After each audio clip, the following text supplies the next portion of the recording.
So Ron, thank you so much for being here with us today at the Fourth Word School. I would love to hear what you remember the Fourth Word School looking like when you were a kid. Who do we have the pleasure of interviewing today? A hot water plug. My name is Charlene Young. My name is Joan Gallagher Petrini. My name is Doris Gerbatz. So Squeek, thank you so much for joining us here at the Fourth Word School Museum.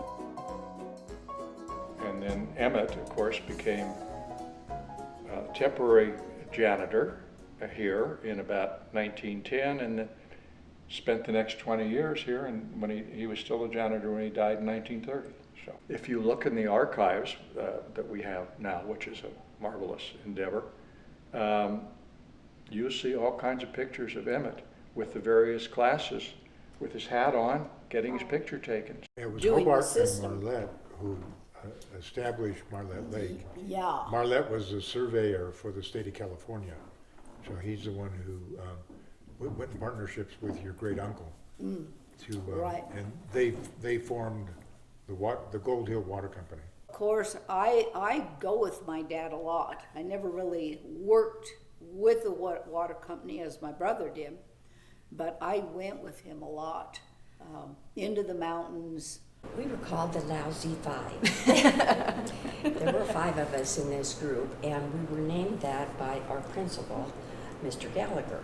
We were playing basketball in PE at the gym, and he was watching us, and as we were walking out, he said, "You are 5 of the lousiest players I have ever seen." Oh, maybe that was it. I think that was it. I'm sure it was used more than once, right? Yes. Yeah, and that's how we got it, and honestly, we were notorious, The Lousy Five was always getting into trouble. There were a few kids, all the kids in town spent a certain amount of time in the bars because the social life, it was a town, it was about 300 people when I was a kid, and there were 26 bars running, and half of them had piano players. When I was little, my parents' friends were my father's old friends like Tex Gladding and those guys, but there were also Duncan Emmerich and Roger Butterfield, and there were Bob Caples, and, painters and writers and poets and such, and they would all hang around in the bars at night. And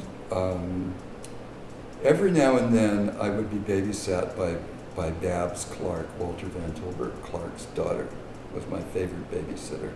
But mostly there was no babysitting available, and so I would just be in the bars.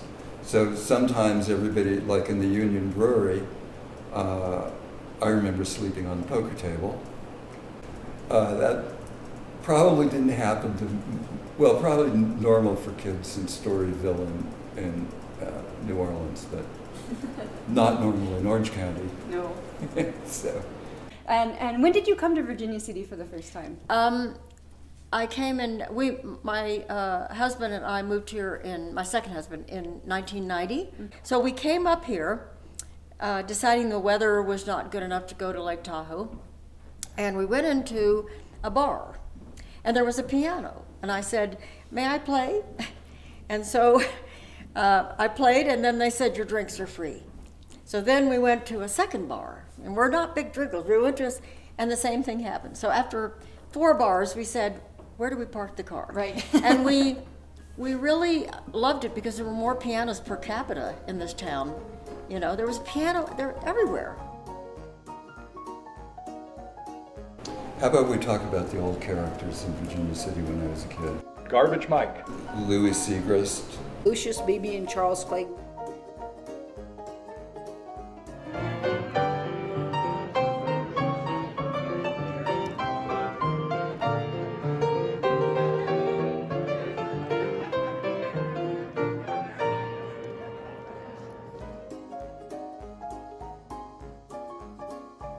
I think we were pretty fortunate being in Virginia City because we were a small town and We all knew each other. Everybody looked out for everybody. Exactly. We didn't, even if my folks went to Reno, we didn't lock the door, by the way. We never locked our front door, ever. So I really appreciate this opportunity to be with you here today and to share some of my past, which really brings it to life for me, as my husband has done for so many years in appreciating my history even before I did. And now this, and I appreciate it even more. So thank you so much. It's a whole different Virginia city, but we are the buildings, and not everybody, but those that are interested in their buildings and do a little historic research. It's just a neat place to be from.